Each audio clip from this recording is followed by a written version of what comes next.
bottles in this bitch, 100 models in this bitch. We gon' party like we won the fucking lotto in this bitch. Living reckless, yeah, we know your crew can't hang. We in the section, throwing up them hundreds like it's change. SimbaA, back at it, I'm down in the fifth. I bought the whole shit, making moves, I'm out of the trench. Got out of LA, West Coast, where I represent. Alright, so this is her evil plan, put her on death row. Mature audience only. Now, man, when it says that in the title, you know it's gonna be something crazy. So I can't wait to jump up in it, man, and see about this fuckery going on.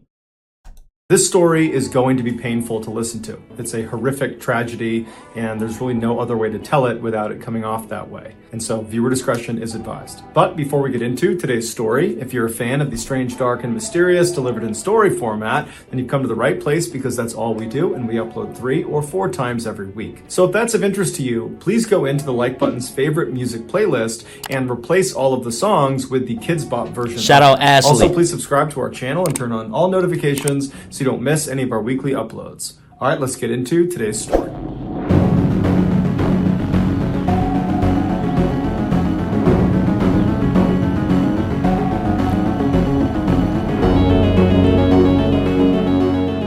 In the early 1960s, 2 high school classmates in South Carolina named Carol and Reggie fell in love with each other.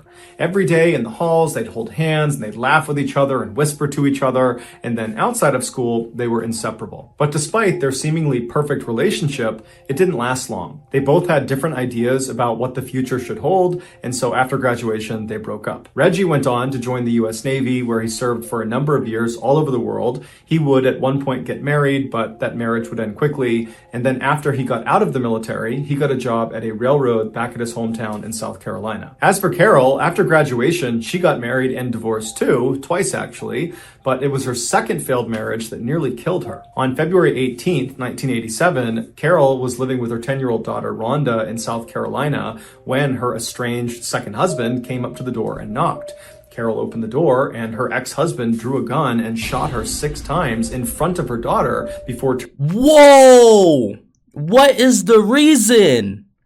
Yo, first of all, to shoot someone you love is one thing, but to shoot your wife or ex-wife, no matter what, like, I don't care what y'all got going on, you don't shoot somebody like that, bro. Especially in front of your kid. Like, bro, what in the world? People are crazy. That's wild, bro. Turning around and fleeing. The police would later find his body inside of his car on the side of the road. He had shot himself. As for Carol, the doctors were able to save her life, but the injuries she sustained from the attack were crippling. She was blind in one eye and she had chronic pain, and so her young daughter had to start taking care of her full time. Over the next 8 years, Carol steadily improved and regained some of her independence, but in 1995, she had a huge setback. She started feeling ill, and so she went in to see a doctor, and the doctor did a blood test, and they discovered she had liver cancer. It would turn out the blood that was given to her after the attack, that had been transfused into her body to save her life, it had been tainted with hepatitis C, and so she got hepatitis C. Hold on, wait, bro. So you telling me y'all didn't check the blood that y'all gave someone else? What type of sick... See, this is why I don't trust hospitals, bro. This is why I don't like going to hospitals. I don't like doctors, none of that, bro. They don't really care about you. That's crazy. You would think, you would assume all that blood would go through testing and stuff like that. How did that blood end up getting through testing? Like, and now she has to deal with liver cancer because of your mistake, basically? Come on, bro. That's crazy. That's crazy. C without realizing it, and because it had been untreated, it led to liver cancer. Rhonda remembers when her mother came home after being given this terrible news, she just sat down and was silent for a minute, and then she just kind of muttered to herself, I just can't get away from this man. He's killing me all over again. But despite being dealt such an unfair hand in life, Carol was determined to not let her injuries or her illness define her. And so she went out looking for a job that could accommodate her physical limitations, and she found it. She was hired as a part-time customer service rep for a television cable company. She was very happy about this job and very proud of it because it was the first time she was working after the attack, and so for once it felt like her life was going back to normal again. A few years later, in 2000, when Carol was working at the cable company, her phone rang and she answered it the way she answered every other call, but the voice she heard on the other end, she immediately recognized. He introduced himself as Reggie Sumner, and so Carol asked him, "Are you the Reggie Sumner from 1962 at Garrett High School in South Carolina?" And he said, "Yeah, that's me." And Carol said, "I'm your ex-girlfriend. We dated in high school." And so it was this incredible reunion, this totally chance phone call, and for the next hour or so, they just chatted on the phone about everything from their kids to their relationships they've been in to what they're up to now. I mean, they had a lot to catch up on since they hadn't seen or heard from each other in nearly 40 years. And so before they hung up, they realized they lived near each other, and so they made plans to get together in person. Rhonda would say her mother, when she came home that night, was like a 16-year-old girl all over again. She talked endlessly about how great Reggie was and how good-looking he was and how excited she was about their upcoming date. And so a couple of days later, Carol and Reggie have this date, and when Carol comes home, Rhonda would say it was obvious her mother had fallen head over heels in love with Reggie all over again. And luckily, Reggie had fallen in love with Carol too, because less than 6 months later, they got married and became Mr. and Mrs. Sumner. Within a year of their marriage, they decided to sell their home in South Carolina and move to Jacksonville, Florida to retire. Even though caring for her mother for all those years had been quite difficult for Rhonda, she said she was very sad to see her mother go, but at the same time, she was really happy for her because it seemed like she had found the one. Over the next couple of years, Rhonda stayed in touch with her mother, speaking to her almost every single day on the phone. But in July of 2005, Rhonda's mother stopped answering her phone. At first, Rhonda wasn't that concerned, but after 24 hours of not hearing from her mother or from Reggie, she did get concerned. Because even though Reggie was able to care for Carol, he wasn't in the best shape himself. He had debilitating diabetes, and he had recently broken his leg, and so was largely confined to a wheelchair. And so if they were to leave their house for an extended period of time, they wouldn't do it without asking for help from Rhonda. And so over the next couple of days, Rhonda incessantly called her mother and called Reggie, but she never got through to them. And so finally, after almost 72 hours of not hearing from them, she decides to just hop in her car and drive the 4 hours to Jacksonville to check on them personally. When she got there, she saw her mother and Reggie's car was not in the driveway like it normally would be. And so Rhonda went up to the front door and she knocked and she's yelling for her mom, but nobody's coming to the door, even though lights are on inside the house. And so Rhonda eventually tries the handle of the door and it's open. And so she opens it up, she steps inside, she yells again for her mom and for Reggie, but no one yells back. And then she sees their beloved dog, Mikey, that they brought everywhere with them, was still in the house. And so she's thinking, where would they have gone without bringing Mikey? And so Rhonda continues to walk through the house into the kitchen. And when she gets there, she sees on the table are 2 plates of food where the food looks like it's a couple of days old and it's just sitting on the plate like they had been eating it and then just abandoned it there. And then in the sink are all these dirty dishes. And then on the stove are half-cooked pots of food. And Rhonda knows her mother is an extremely tidy person and she never would have left her house with dirty dishes and food out on the table. And so red flags are going up for Rhonda. But what ultimately sealed the deal for her was when she turned and looked on one of the counters, she saw the cell phone that Reggie and Carol shared was still sitting there along with Carol's purse. And then next to that was both of their medications, which was Reggie's insulin and Carol's liver cancer medication, both of which were life-saving and needed to be taken every single day. There's no way they would have left the house without those things. And so Rhonda immediately calls the Jacksonville Police Department and she files a missing person report. And before long, the missing couple's story is all over the news and all of the networks are asking people if they have information to come forward. But no one came forward. And so the only lead the police had was to track down the Sumner's car, which was missing from their driveway when Rhonda showed up at their house. So the police shared the description of their vehicle all across the state, and very quickly they got a hit. The car had been found abandoned in a Florida town about 1 hour west of Jacksonville. It had been parked in this semi-forested, very secluded area off of a dirt road, and there was nothing in inside of it, but they saw the battery had been taken out, leading some of the officers to speculate that perhaps the Sumners really had just driven away from their home without telling anybody and then ran into car troubles. But that theory would quickly be thrown out the window when 5 hours later, the Jacksonville police received a very strange phone call. The man who called in said he was Reggie Sumner, and he said he had seen the news about him and his wife being missing and that was just totally not true, that in reality they had left, but they were just fine and they'd be back soon. The police are immediately suspicious of this person. They don't think it's Reggie Sumner because, for one, he sounds like a young man and Reggie is a 61-year-old. And so the voice didn't really line up. And just the way he was talking about this disappearance like it was no big deal, that also just didn't really make sense. And so one of the officers asked Reggie, "Are you with your wife, Carol?" And he said, "Yep, I'm with her. Here she is." And so a woman hops on the phone who says she's Carol Sumner, but she sounds far too young to be Carol Sumner, who's 61. This sounds like a 18, 19, 20-year-old girl. And she too just reiterates that everything's just fine and they've gone out for a couple of days. There's nothing to worry about. And, you police can stop looking for us. And so after this call ends, the police at this point are convinced that this simply cannot be Carol and Reggie. But to make sure, they call in Rhonda and they have her listen to the recording of this conversation with the so-called Reggie and Carol. And right away, Rhonda says, "That's not my mom and that's not Reggie." And so at this point, the police assumed that these two people who called in pretending to be the Sumners they probably kidnapped had something to do with the disappearance of the real Sumners. And so while they waited... Criminals are stupid, first of all, man.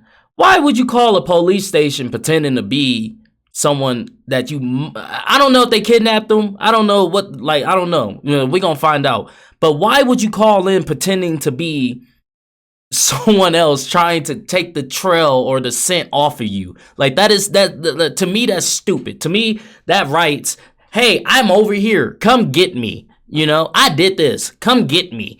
And even if you had no part of that and someone was just like, "Yo, you call in and go and pretend to be these people, man," you stupid as well.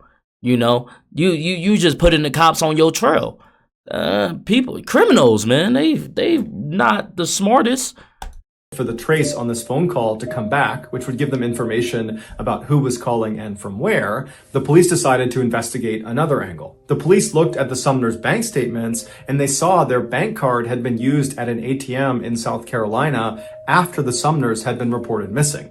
And so they called that bank and they asked for the CCTV footage from that ATM. And when they watched it, they saw that it was not Carol or Reggie Sumner withdrawing funds. It was some unknown man in his early 20s. Right after this discovery of this unknown man, the trace from the phone conversation with the imposter Sumners came back, except it was tied to a fake name at a fake address. So that wasn't helpful to the police in their investigation. However, when they went through this cell phone's call logs, which they got with the phone trace, they saw whoever owned the cell phone had recently placed a call to a car rental company in South Carolina. And so the police call this car rental company and they speak to the manager and they're able to figure out that somebody using this cell phone number had indeed called and had rented a car, and the car they rented matched the description of the car the unknown man was driving in the ATM surveillance footage. But this car had been rented to a woman. Her name was Tiffany Cole. The rental company told police that all of their cars had satellite tracking information built into them. And so police were able to use that information to track Tiffany's rental car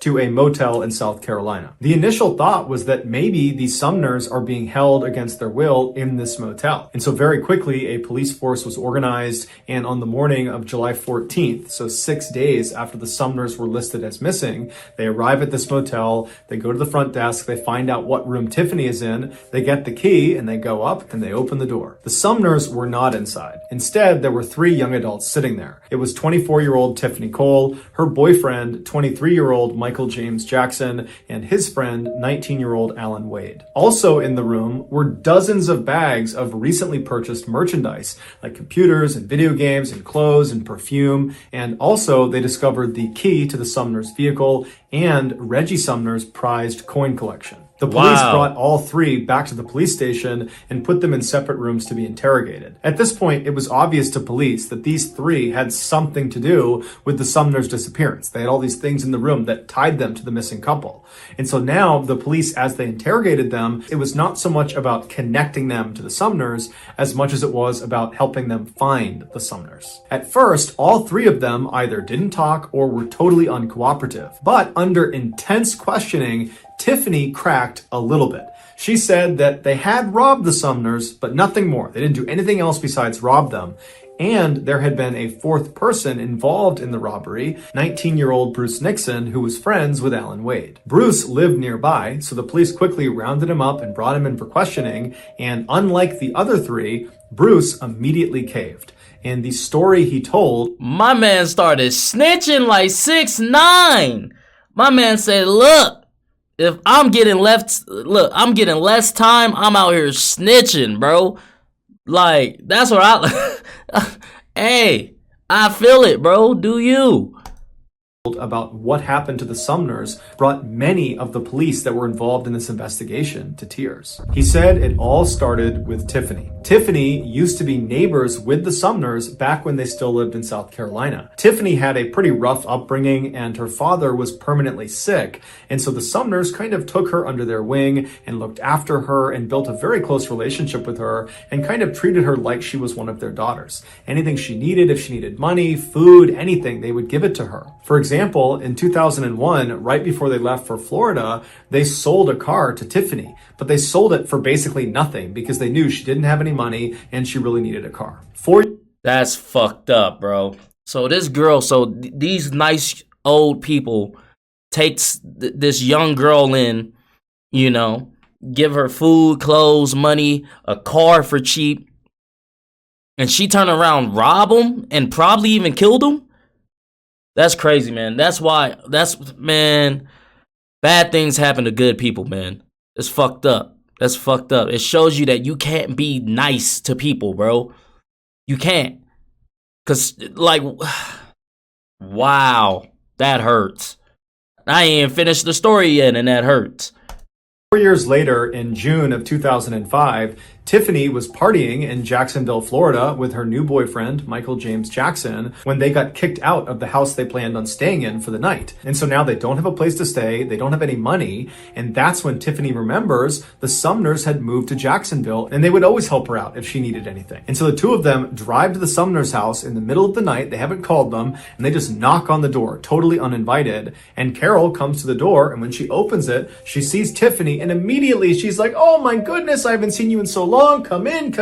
Who are you? Oh, Michael, great to meet you. Come on inside. I'll get you food. We'll get you fed. What do you need? What can we do for you? And so that's when Tiffany explains to them that their plans had kind of fallen through and they didn't have a place to stay that night, and would it be possible to stay with them? And so Carol and Reggie right away say, absolutely no problem. Tiffany, Michael, you guys are guests here. You're welcome. Stay as long as you want. And so that night, Carol cooked a big meal for them and they all sat down at the table. And at some point, Carol and Reggie talk about the sale of their house in South Carolina. And somehow it came up that they had made $99,000 in profit from this sale. And they were so happy about it because now they could really retire comfortably.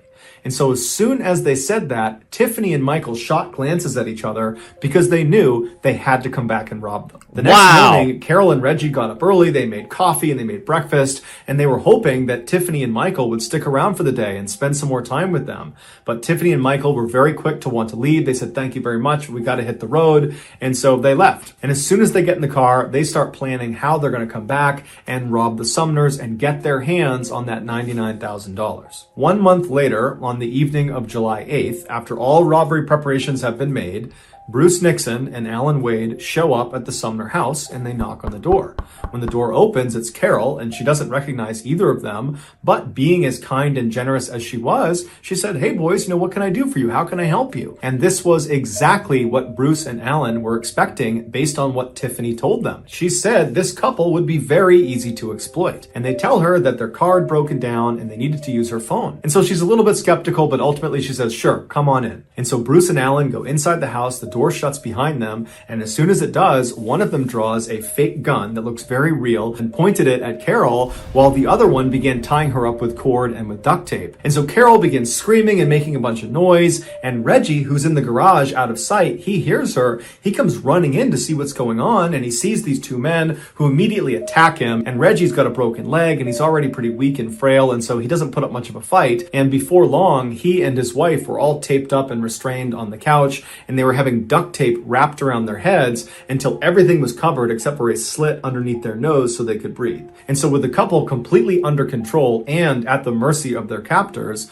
one of the men texted Michael, who was down the road with Tiffany inside of Tiffany's rental car, and the text just said, "all clear." And what that meant was Michael could now come up and help them rob the house. And so Tiffany stays down the road in the rental car. Michael makes his way up. He goes inside, and he, Bruce, and Alan proceeded to ransack the house. And while these three men are moving room to room, taking all of their valuables, Reggie and Carol are probably thinking to themselves that, you know what, this is awful, we're getting robbed, but after they take whatever they take and they leave, we'll be fine, we'll recover.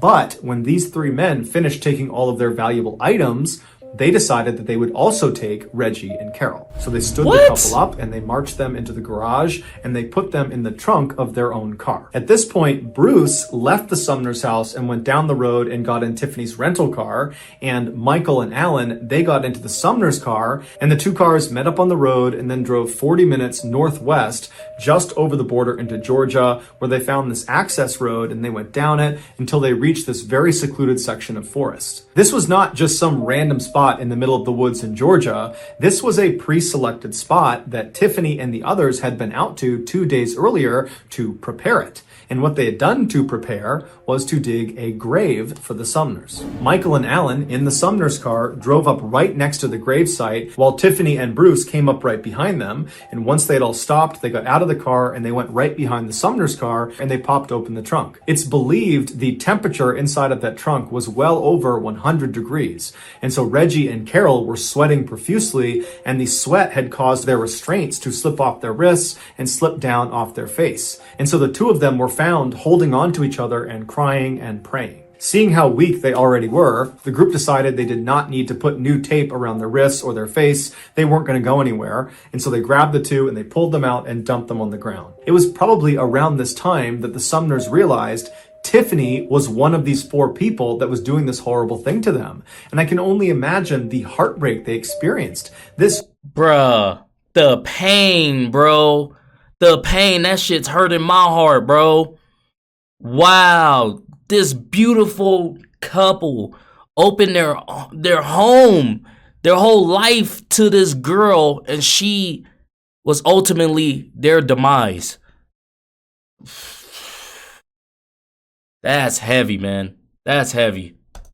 Girl that they took in under their wing that they thought of as a daughter was betraying them in such a heinous and horrible way. But there was no time to feel upset about it, because as soon as they were dumped on the ground, Michael grabbed Reggie and kind of threw him over to the side and said, "Sit down, don't move, or I'm going to kill you and your wife." And then the others grabbed Carol and dragged her away from her husband over to the edge of the grave, where they literally ripped the jewelry off of her face and off of her body. And then after all the jewelry was gone, they pushed her into the grave. Then they walked over to Reggie and dragged him over and threw him in with his wife. As soon as the couple was in the grave together, they repositioned themselves so they were both sitting up, one in front of the other, with Carol behind Reggie, and she threw her legs and her arms around Reggie, just kind of clutching onto him, and she buried her head into his back and she began crying. The original plan, apparently, had been to take the Sumners and put them in this grave and pretend like you were going to do something to them to scare them into giving up all of their information, all of their banking information, and anything else that was valuable. And it worked. And so as Carol is crying into Reggie's back, Reggie is pleading with the group. He's pleading to them, "Let me give you everything I have. Whatever you need, it's yours." And so Michael said, "Give me all your ATM bank card numbers, give me your PIN numbers, everything." And so Reggie did. He gave him all the information he could possibly give to him. And then, for some reason, despite the fact that at this point, the group has taken everything of value from this poor couple, they have extracted all the valuable information they could possibly get from them. Despite that, they decide that that's not enough. They need to kill the Sumners, and they need to kill them in the worst way imaginable. They need to bury them alive. Wow. For hours, the group slowly, shovelful by shovelful, filled in this hole with Reggie and Carol sitting at the bottom begging for their lives. But the group didn't care at all. They just kept shoveling dirt down on top of them until the dirt and mud had gotten up to their necks and the weight of the dirt was pressing in on their chests and was making it really hard to breathe. And so as Carol and Reggie are feeling this happening to them, they can feel themselves being crushed under this weight. Their cries for help become more and more desperate, but more spaced apart because their breathing at this point is so labored. It's so hard to get a full breath that they're conserving their air at this point. And then at some point, as the dirt crept closer and closer to their mouths, they had to tilt their heads up to try to get a good breath of air. But when they did that, they began shoveling dirt directly onto their faces, causing them to choke and gag. They're inhaling this, and it's becoming nearly impossible to catch a breath. They're dying at this point. And so finally, another layer of dirt was thrown on top of them and they disappeared under the soil. But their sounds didn't go away. They continued to whimper and make sounds as more and more dirt was put down until finally they had filled in the hole and they began packing the dirt down with the backs of their shovels. And they could hear underneath the soil still the sounds of this couple dying. This was a slow and horrible death. After the killers were done, they left the site and they took the Sumner's car and they dumped it in Florida where it was ultimately found. And then they all piled into the rental car. They went to an ATM and pulled some of the Sumner's money out and then went on a spending spree. Here is a photo of Tiffany celebrating just hours after killing the very people that had taken her in. That's sick, bro. That is sick. You know how heartless you gotta be? Fuck a death row, dog. Bury that bitch alive. Do what she did to them. That's what I say, bro. That pisses me off. Wow. She took advantage. She manipulated. And she killed this innocent, beautiful couple. That hurts, bro. That hurts. That is disgusting. Disgusting, bro. Hard to watch. Hard to listen. You know? Like I said, fuck a death row. Fuck a death row. Bury her alive too, bro. Rest in peace to that couple, man. And treated her like a daughter. After their autopsies, the medical examiner explained that both Reggie and Carol had dirt packed into their nose, into their mouths, in their throats, in their stomach, and in their lungs, meaning their actual cause of death was being buried alive. In exchange for telling investigators what happened and for leading them to the gravesite where the Sumners were, Bruce Nixon was spared the death penalty and given a life sentence. As for Michael, Allen, and Tiffany, they were all sentenced to death. So that's going to do it, guys. If you found the secret in today's... Sick. Disgusting, bro. Like I said, bury them alive, bro. Bury them alive. Fuck a death row. Fuck a life. Bury them alive. Drown them, bro. Put them under the jail. Let's bury these people under the jail, bro. All that. That's crazy, man. Rest in peace to that young couple. That beautiful, beautiful couple, man. That's why you can't trust people, bro. That's why I don't trust anybody, man. That's crazy, man. That is crazy.